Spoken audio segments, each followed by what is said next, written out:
Confiança é tudo na hora de investir. E ao saber que a Genial oferece um time dedicado, com atendimento 24 horas por dia, nos 7 dias da semana, para tirar qualquer dúvida, a sua confiança em investir com a gente só aumenta, não é mesmo? Então abra sua conta gratuitamente através do link na descrição desse vídeo.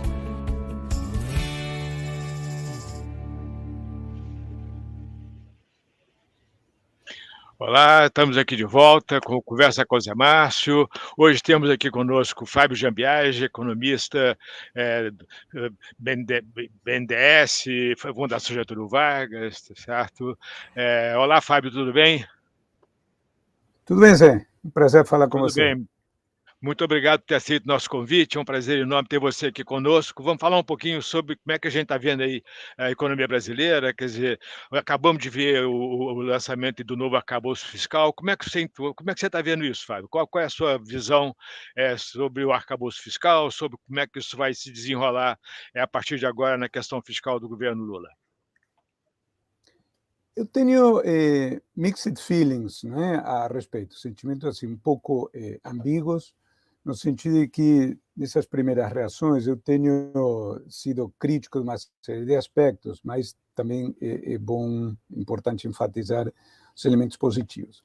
Na verdade, houve um pecado capital na formação do governo, que é o fato de que, naquele período de novembro a dezembro, em que se cozinhou a chamada PEC da transição, PEC da gastança, como cada um queira definir, sentaram à mesa todos os agentes demandantes e não sentou o futuro ministro da Fazenda. Em qualquer país do mundo, o ministro da Fazenda tem como função dizer não a 9 de cada 10 pleitos. Uma vez que não tinha ninguém para dizer não, foram sendo incorporadas à despesa de 2023 gastos, eu brincava num determinado momento, na proporção de 10 bilhões por dia. Não é? Havia um componente inicial que era absolutamente inevitável, brincadeira que eu fazia, que se você nomeasse nosso amigo Marcos Lisboa ministro da Fazenda, ele teria que aceitar aquele aumento de gasto associado ao valor do Auxílio Brasil, depois rebatizado de Bolsa Família, de R$600, porque, obviamente, aquilo se tornou uma imposição das circunstâncias. Mas aquilo era um determinado adicional de valor X. A esse valor X inevitável foram se somando ao longo daquelas 3 ou 4 semanas malucas um monte de outras despesas. Então, hoje acabamos com um volume de gastos previstos para 2023 muitíssimo maior daquele que seria imprescindível se valesse o teto de gastos sem aquele adicional de 145 bi que foi adicionado no contexto daquelas negociações. Então, o ponto inicial é muito ruim. E a responsabilidade disso é compartilhada entre o governo que saía e o governo que entrava. O governo que saía enviou um orçamento fictício, sem incluir elementos de gasto que teriam que ser incluídos, e o novo governo, porque a partir do momento em que, na prática, depois da eleição, meio que o Bolsonaro abdicou de governar, se gerou um vácuo. Em política não existe vácuo, então, na prática, é como se o Lula tivesse começado a governar a partir de novembro. Então, o ano de 2023 pintou muito ruim desde o começo, depois o governo melhorou um pouco e temos a perspectiva realista de ter um déficit de 1% do PIB, o que é ruim, principalmente considerando que em 2022 a gente teve um resultado primário muito bom, considerado as circunstâncias, e definitivamente muito melhor do que aquele esperado no começo do ano. Bom, isto posto, tem a regra a partir de então. A regra a partir de então, não é? Muitas vezes, nesses últimos 3 ou 4 dias, muitos jornalistas têm me perguntado a que você atribui a reação relativamente positiva do mercado à divulgação do arcabouço. A minha impressão, você acompanha com esse mercado certamente melhor do que eu, é de que, como havia uma expectativa inicial bastante pessimista, quando vem o arcabouço e acena com um gasto, na pior das hipóteses, limitado a um crescimento de 2,5%, as pessoas acharam algo relativamente bom. Aqui, na verdade, se a gente faz as contas para frente, além daquele elemento que eu mencionei do ano inicial, que é 2023, o problema é que, em relação ao... Na verdade, não foi divulgado estritamente o arcabouço. O arcabouço vai ser o texto da lei, e o texto da lei ainda não é conhecido. Foram divulgadas linhas gerais naquele famoso PowerPoint do ministro Haddad, de 16, 17 slides. E aí o slide 14, se não me falha a memória, tem aquela diagonal da evolução do resultado primário, saindo de um desequilíbrio de 0,5% do PIB este ano para um superávit de 1% do PIB em 2026 previsto. E aí que aparecem duas coisas, que sem deixar de reconhecer certa engenhosidade interessante naquela fórmula dos 70% do crescimento da receita, que apontaria para um crescimento do gasto menor do que o da receita e para um ajuste ao longo do tempo. O fato é que há duas coisas que claramente saltam aos olhos para quem acompanha isso mais de perto. Primeiro que o número de 2023 chama muito a atenção, porque no dia 22 de março, o governo divulga a primeira reprogramação orçamentária, institucionalmente definida há muitos e muitos anos, uma vez que a gente sabe que o orçamento, sendo autorizativo, muitas vezes no passado, embutia receitas que, na verdade, não iriam se verificar. Então, quando chegava fevereiro ou março, o governo dizia, olha, o orçamento foi X, mas, na verdade, nós vamos gastar Y menor do que X, tá? E aí, no dia 22 de março, o governo divulga a sua previsão de receitas e despesas bem mais razoável do que aquela do orçamento aprovado em dezembro, e está lá uma previsão de déficit primário de 1% do PIB. E no dia 30... Já foi considerado otimista. Já foi considerado otimista lá atrás.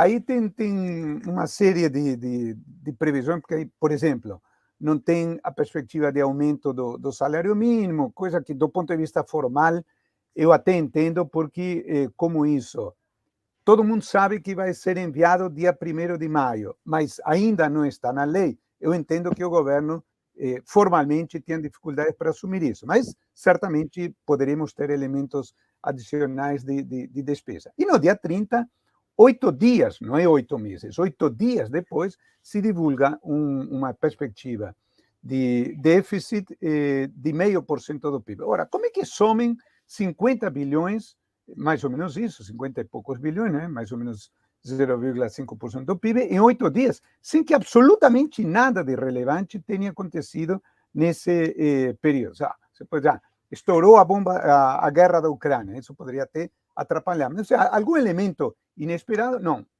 não houve. Então, há uma dúvida já para o ano inicial. E para os anos posteriores, vocês e eu assistimos muitas vezes ótimas equipes econômicas em situações muito difíceis tentarem enfrentar as dificuldades, mostrando o que eles pretendiam fazer com certo detalhamento. E o fato é que aqui, quando você pensa no jargão fiscal, no acima da linha, não é? Ou seja, o que vai ter de receita, o que vai ter de despesas, não tem absolutamente nada. Isso, o papel aceita tudo, o PowerPoint aceita tudo, poderia ter lá um superávit de 1%, de 2% ou de 3% do PIB. Não é? Cada um chuta o que quiser. Mas, vale a expressão, show me the numbers, não é? Me mostra os números, para que eu me convença de que isso faz sentido. Eu diria, esse superávit de 1% do PIB em 2026 não chega a ser absurdo, no sentido de isso só fecha com um aumento de carga tributária de 5% do PIB. Não, isso não vai acontecer. Estamos falando de um aumento de carga tributária que não é absurdo, mas é definitivamente muito otimista. Principalmente levando em conta que tem se falado muito de novos tributos, tributação de novos setores, etc. Mas se você pega a carga, digamos, antiga, tradicional, e olha item por item, alguns componentes, eu diria que quase que inevitavelmente, em alguns casos, porque isso é inevitável mesmo, em outros, por responsabilidade do próprio governo, vão cair. Então, vamos lá. Imposto de renda à pessoa jurídica. A gente sabe que tem um forte componente da Petrobras. E quando foi anunciado o lucro da Petrobras, já no governo Lula, você deve lembrar que a Glaze falou horrores, não é? Como se isso fosse um pecado capital, não é? O que, se você me permitir, dado que aqui o tempo é longo, tem uma passagem muito engraçada da biografia do Roberto Campos, na Lanterna da Popa, o avô do Roberto Campos Neto, onde ele relata uma reunião no governo Jango Goulart. Ele estava em Washington, ele vem para aqui para reuniões com as autoridades, e ele se reúne com um ministro, acho que de Obras Públicas, que era amigo dele, e no meio aí rompe um grupo de sindicalistas, e aí o Campos faz menção de sair, e acho que era Expedito Machado, se não me falha a memória. Diz, não, já imaginando que, não, fica aí e você assiste. E aí era sobre o Lloyds brasileiro, o famoso Lloyds brasileiro, da empresa de navegação estatal, e um sindicalista diz assim, estão querendo arrastar a Lloyds para o caminho infame do lucro. Esse é o caso da Petrobras, né? Não se preocupe, o déficit será logo restabelecido. Essas coisas assim, surrealistas. E quando eu vi aquela frase, aquela expressão da Glaze, me lembrei daquela história do caminho infame do lucro. Não é? Então, lucro da Petrobras vai cair e, consequentemente, o imposto de renda da pessoa jurídica. No imposto de renda, há um componente importante que é taxação na fonte, que é uma coisa está estritamente ligada à Selic. Todos nós temos aplicações em fundo, quer dizer, quem tem aplicações financeiras, naturalmente, e aí quando a taxa de juros sobe muito, a gente ganha mais de rendimento bruto, isso é mais tributado, e o governo recolhe mais. Olhando para frente, não digo para o mês que vem, mas daqui a 2, 3 anos, todo mundo vê, a princípio, uma Selic menor, e aí, consequentemente, nós vamos ter menor arrecadação do imposto de renda na fonte, não por negligência do governo, sim porque é algo que aconteceria naturalmente.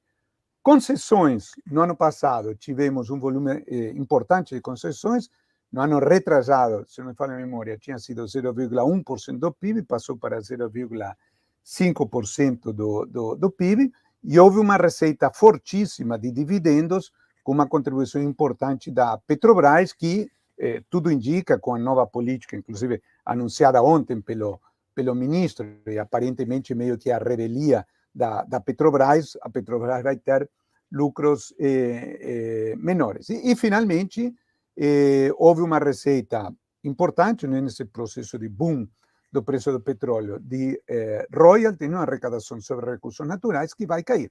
Então, na verdade, você fazendo a conta no detalhe, chega à conclusão de que, na comparação de 2026, esperado para cumprir com aquilo, versus 2022, nós teríamos que ter um aumento da carga tributária da ordem de 1,5% do PIB. Se você tomar como referência a carga de 2023, que vai ser menor que a de 2022, vai ser da ordem de 2% do PIB. Isso num contexto em que outros tributos vão cair. Então, é realmente difícil acreditar nisso. Aí começa a aparecer, quer dizer, quando foi divulgado o arcabouço, então a dúvida de todo mundo que acompanha em detalhes, não é, as contas fiscais, bom, de onde vai sair essa receita? Aí, no noticiário dos dias seguintes, começaram a pipocar matérias sobre os componentes específicos.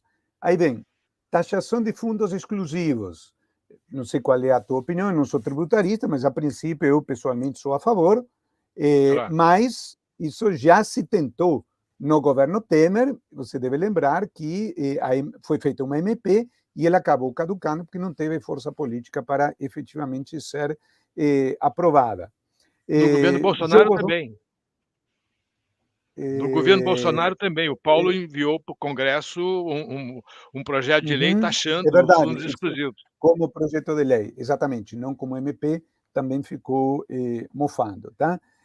Jogos online, faz sentido, mas a discussão não é simples. Os clubes já ontem ou Você tem anteontem que se regularizar manifestaram o jogo, né? querendo participar, etc. E aí surgiu essa questão que eu te confesso não estava acompanhando até a semana passada, mas aí, como diz o nosso amigo Marcos Mendes, né? Todo ministro novo que chega no cargo acredita que tem um pote de ouro que ninguém nunca tinha reparado, né?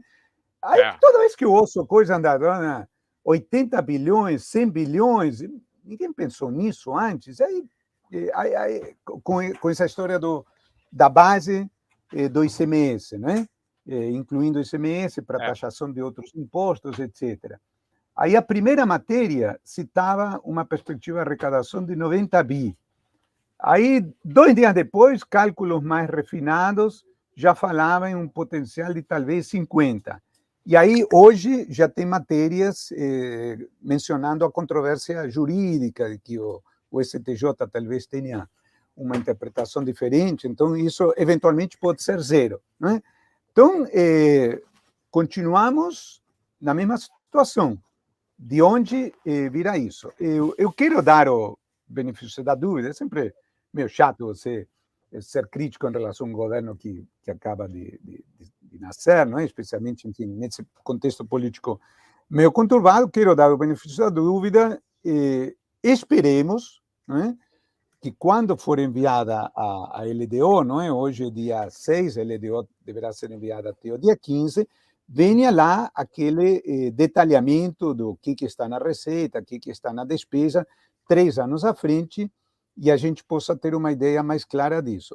Houve anos, isso tem variado um pouco, não é? A LDO é sempre feita, mas o rigor analítico e detalhado com o qual ela é elaborada para os anos T+2 e T+3 tem variado ao longo do tempo. Eu já vi apresentações com números muito confiáveis e já vi apresentações em que simplesmente desde o começo ninguém acreditava nos exercícios posteriores. Né? Então vamos ver como é que vem a LDO para ver se ela mostra essa decomposição assim, tributo por tributo, linha por linha do gasto, para ver como isso poderá ser viabilizado. Assim, se usa a expressão um leão por dia, não é? Nesse caso aí o governo teria que matar um leão por ano, entre aspas, não é? No sentido de que cumprir com 2023 não é fácil. Se cumprir com 2023, tem que arrecadar um monte de receita para 2024. Alguém usou essa expressão nesses dias, não me lembro quem, caçar javalis, não é? Caçar receita de javali de receita, uma coisa assim. Né? Então, todo ano você tem que ir atrás de mais 0,5% do PIB para poder cumprir com esse resultado. Assim, a minha impressão é que não vamos cumprir este ano, mas do ponto de vista formal, o governo poderá estar escudado no sentido de que o que vale não é o PowerPoint, e sim a reprogramação orçamentária. Ele poderá não cumprir com o PowerPoint, cumprir com a reprogramação orçamentária, que é muito mais elástica. Para o ano que vem, se o governo enviar ao Congresso este ano e aprovar, pode haver um salto da receita que permita chegar perto do resultado do equilíbrio ano que vem, mas mesmo nessa hipótese relativamente otimista, continua a dúvida para frente, não é? A resposta intuitiva que eu imagino que o governo vai dizer, não, isso virá com a reforma tributária, mas quantas vezes, a gente já é meio velho, né? Quantas vezes a gente ouviu essa ideia de que a reforma tributária vai garantir a receita aqui? Bom, vamos ver. Vai crescer, vai gerar crescimento, aumenta a produtividade e vai gerar aumento de receita. Isso tem pelo menos uns 40 anos ou mais. Como diz um amigo meu do FMI, que já trabalhou com muitos países, se eu tivesse colocado $1 no bolso toda vez que eu assisti alguma autoridade de algum país dizer que vai resolver o problema do déficit, taxando aqueles que hoje não são taxados, eu estaria rico, não é? É, claro. Agora, ô Fábio, deixa eu fazer uma pergunta. Aqui, nesse PowerPoint que o ministro Haddad apresentou, quer dizer, ele fala numa meta de superávit primário, que começa em menos 0,5% do PIB em 2023 e vai aumentando para 1% do PIB em 2025. De 2026, desculpa. 2026. 26, exatamente. Agora, o que você está dizendo é o seguinte: vai ser extremamente difícil conseguir atingir essa meta, tá certo? No PowerPoint não existe nenhuma penalidade caso a meta não seja atingida. Como é que você vê isso? Existe uma penalidade Existe soft. na lei de responsabilidade fiscal, né? Na lei de responsabilidade fiscal tem uma Não, não, penalidade. nos termos do que o ministro apresentou, a penalidade, entre aspas, tá? Está no seguinte sentido, de que se Reduzir você não os cumpre gastos. com aquela banda, aí reduz. Só que quando você para pensar no detalhe, vamos imaginar o seguinte: o governo apresenta o arcabouço agora esse ano, vamos supor que se aprova, e o número para este ano, se ele quer 0,5% de déficit, tem uma certa elasticidade para que, na pior das hipóteses, seja um resultado de 0,75, acho que eles podem cumprir, eventualmente no final do ano, você não gasta alguma coisa em dezembro, joga para o ano que vem. Então, acho que esse ano eles podem cumprir. Agora, para o ano que vem, aí já teria uma meta de equilíbrio e, na banda inferior, um déficit de 0,25. O que acontece? Este resultado fiscal de 2024 será divulgado em janeiro de 2025. O meu entendimento é que a punição, entre aspas, no sentido de que o multiplicador da taxa de crescimento da receita, em vez de ser 0,7, seria 0,5, vale para o exercício posterior. Então, em 2025, constatando que você não cumpriu com o piso de 2024, você diria o seguinte, porque o orçamento para 2025 já estará aprovado. Então, esse multiplicador de 0,5, ao invés de 0,7, valeria só para 2026. Aí tem dois problemas. Primeiro, o lag, né? Quer dizer, um problema que a gente já está identificando hoje, na prática, levaria a medidas efetivas só daqui a 3 anos, né? Outro problema é o seguinte: você conhece o PT melhor do que eu, essa turma há mais tempo. Você realmente acredita que no ano eleitoral uma regra feita para livrar o país das amarras do teto de gastos, etc., vai levar o governo Lula a ser mais duro e multiplicar por 0,5 em vez de 0,7 o crescimento da receita? Tenho as minhas dúvidas, não é? Então, vamos ver o que resulta da... Porque até agora a gente está conversando em tese, né? Quer dizer, foi divulgado um PowerPoint, teve entrevista com alguns detalhes a mais do ministro e teve uma série de entrevistas do secretário do Tesouro e reuniões com representantes de instituições financeiras. Mas tem aquele velho ditado, não é? O diabo mora nos detalhes. Então, você, eu, a gente que lida com isso tem que olhar o texto da lei, não é? E o texto da lei vem sendo sucessivamente adiado. Originalmente, quando foi divulgado o arcabouço, o noticiário dizia que o texto da lei seria divulgado no mesmo dia. A gente até entende que isso tem que passar por todo o crivo jurídico para não cometer erros, etc. Mas, enfim, tudo isso espero que fique mais claro, mas, por enquanto, não há uma maior precisão sobre isso. E tem mais Pode falar, Zé, pode falar. se me permite, que aqui eu vou introduzir um elemento novo que acho que começa a ser percebido pelas pessoas mais especializadas. Estava totalmente fora do radar até uma semana atrás, tá?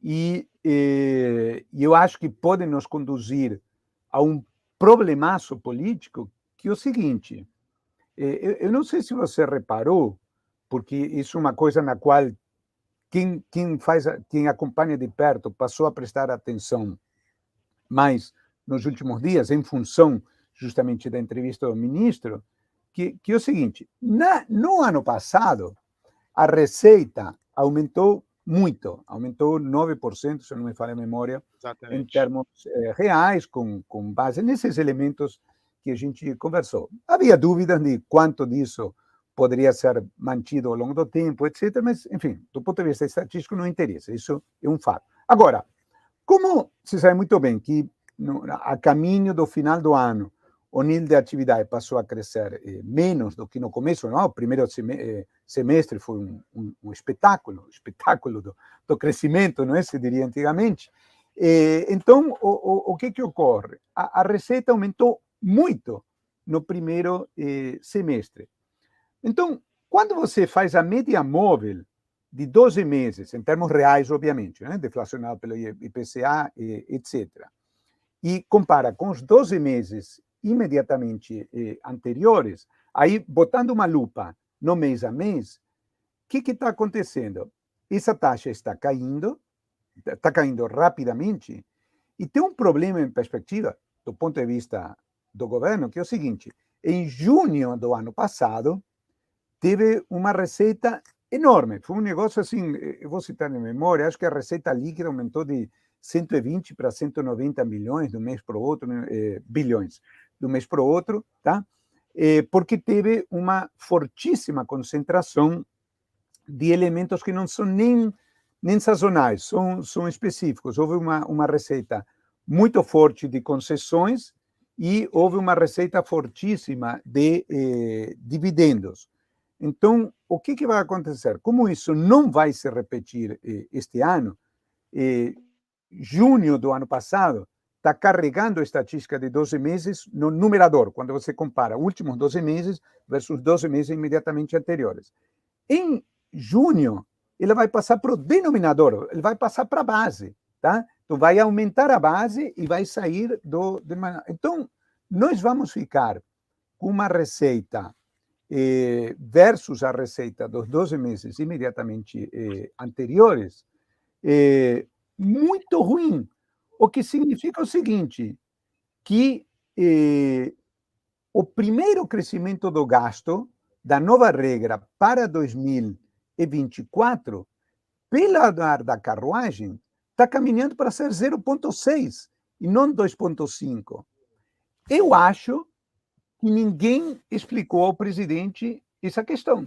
E quando o presidente souber, eu desconfio que ele vai ficar furioso, tá? Porque estamos na presença de um absurdo. Quer dizer, você faz um negócio, bate no teto, aqueles caras do governo Temer fizeram uma coisa absurda, etc., etc. Temos que relaxar. E todo mundo relaxa, mas não relaxa.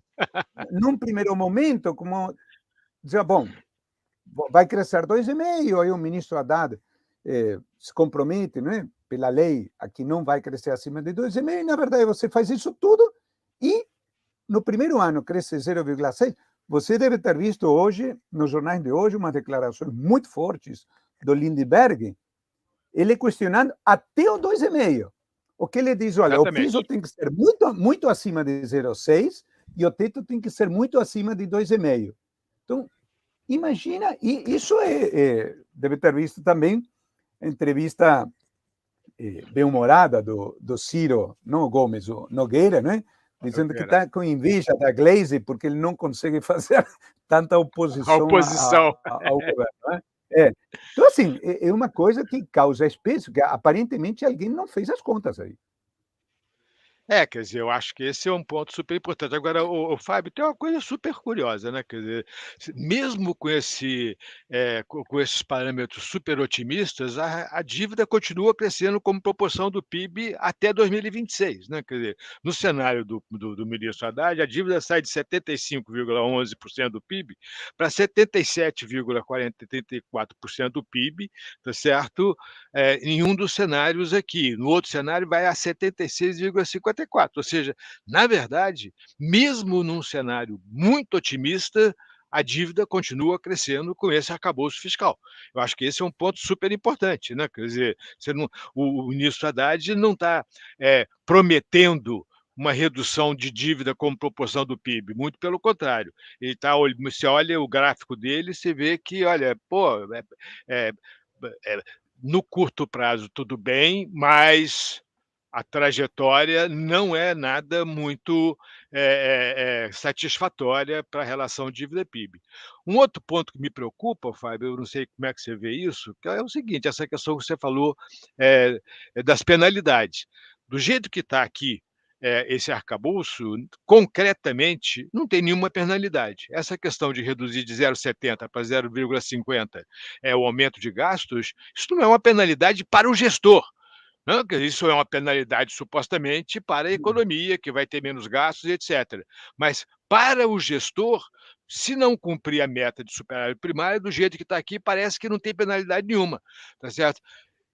Vai valer a penalidade da lei de responsabilidade fiscal? Acho que essa é uma questão super importante, porque se não tiver penalidade para o gestor não tem nenhum incentivo a cumprir a meta. Você não acha, não?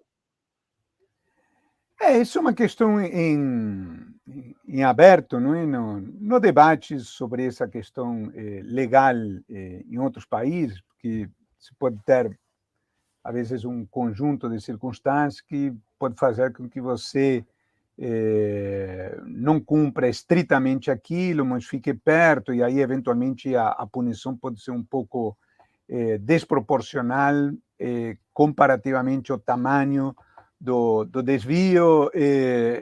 Aqui, volto a citar novamente o Roberto Campos, ele tem uma frase que eu não me lembro exatamente qual era, mas era algo assim do tipo: o que importa não é que a lei seja forte, e sim que a carne não seja fraca, não é? Digamos, acho que instituições são importantes, regras são importantes, mas tão ou mais importante é realmente ter um governo que passe a sensação de que ele está comprometido com uma certa trajetória, independentemente de se o descumprimento implicaria ou não em penalizações. E o que me preocupa, e acho que nos preocupa, não é, a ambos do atual governo, é que nós vemos o governo assim, comprometido com gasto. Não é? Então, você pega as discussões, né? Então, o investimento tem que aumentar. E cada uma dessas coisas, individualmente, tem a sua lógica própria, totalmente legítima. Né? O investimento caiu muito, entre aspas, tem que aumentar. Gasto com saúde e educação, tem que aumentar. O salário do funcionalismo já caiu bastante nos últimos tempos. É razoável imaginar que vai ter alguma descompressão. Aí se adiciona aumento do salário mínimo. Não aumento do salário mínimo, você puxa para cima simplesmente aposentadorias, LOAS e FAT. Né? Então, aliás, um detalhe importante, e daí a importância do detalhamento, né, do acima da linha, mostrar assim, item por item, que embora esse crescimento na faixa, né, entre 0,6% e 2,5%, soe até moderado comparativamente com o crescimento do gasto no PT nos anos Lula, e também em FHC, porque essa história, na verdade, já vinha de antes, como a gente sabe, que foi na média em torno de 5%.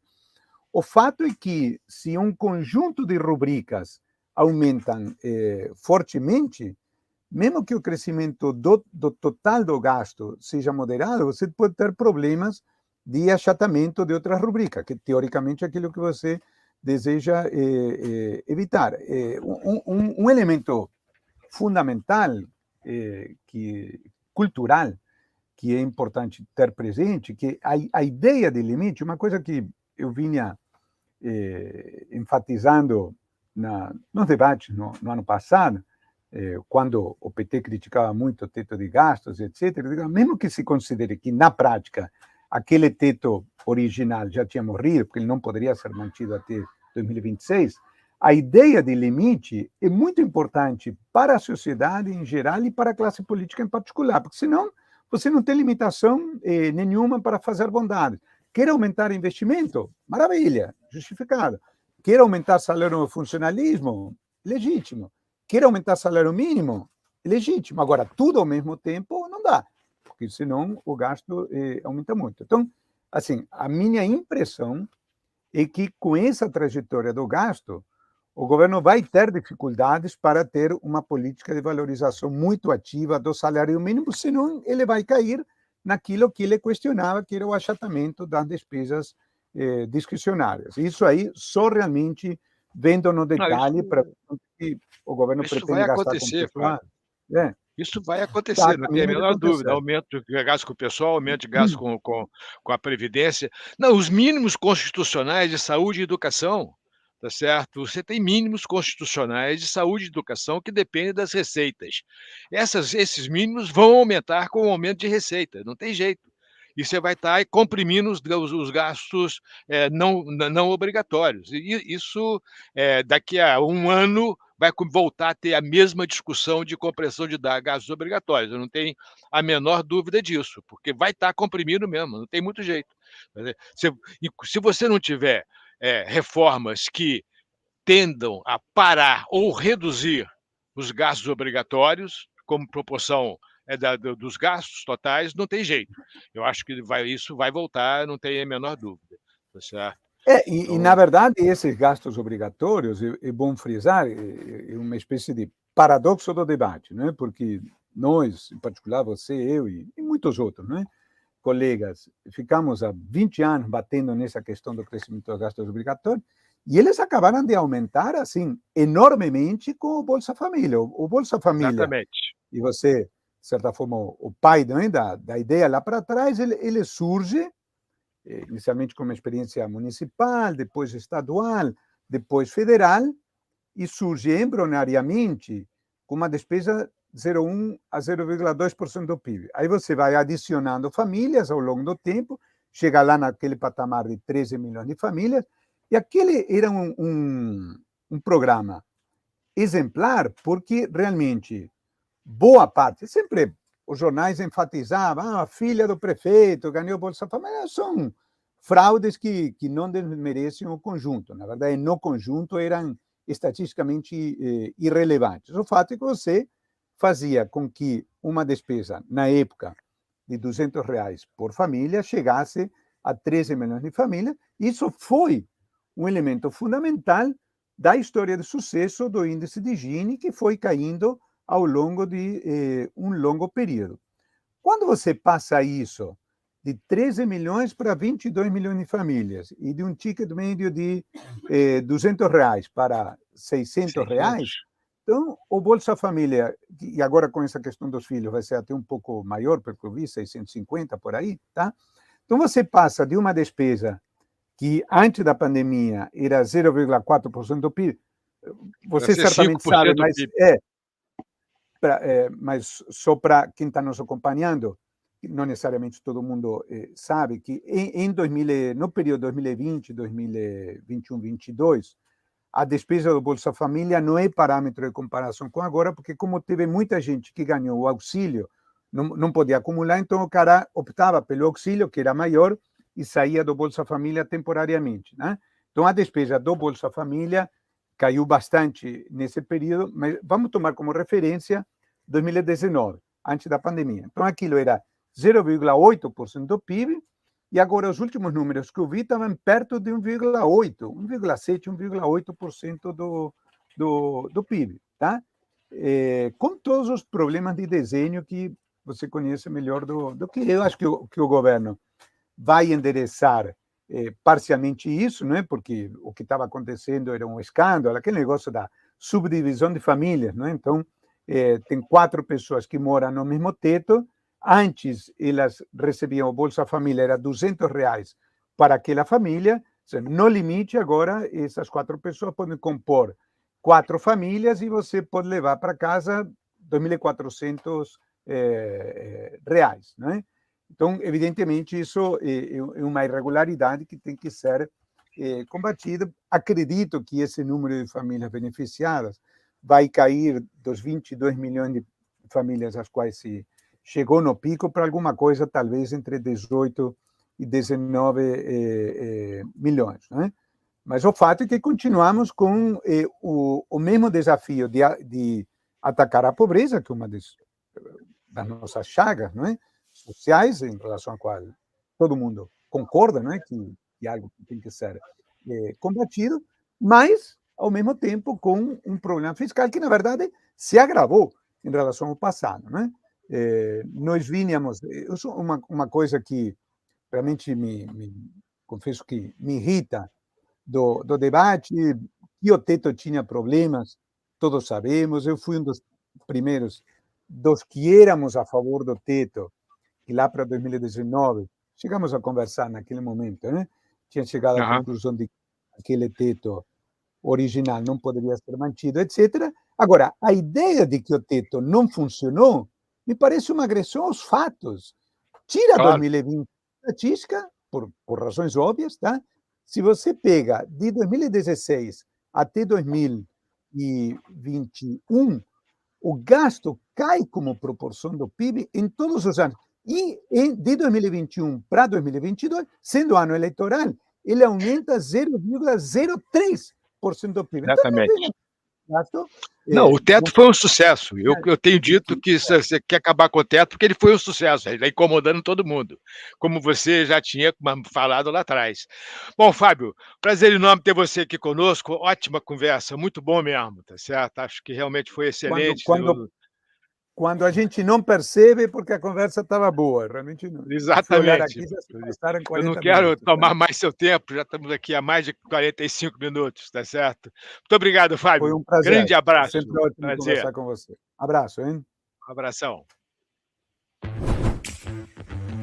Por que no informe de rendimentos só aparece a quantidade de cotas que a pessoa tem e não o saldo? Hoje eu vim mostrar para vocês como declarar o seu plano de previdência PGBL. Quando se vende um fundo imobiliário, a alíquota é 20% sobre o ganho da operação. O PGBL progressivo já tem uma tributação de 15% diretamente exclusiva na fonte. Por que meus FIIs, ações e ETFs não aparecem no informe de rendimentos? Vamos colocar o código da Previdência, que no caso do PGBL é o 36. Vou dar um exemplo. Eu fiz um CDB de R$100 mil. E em 31 de dezembro, ele vale 120. Ficou com alguma dúvida? Comente aqui embaixo que a gente responde.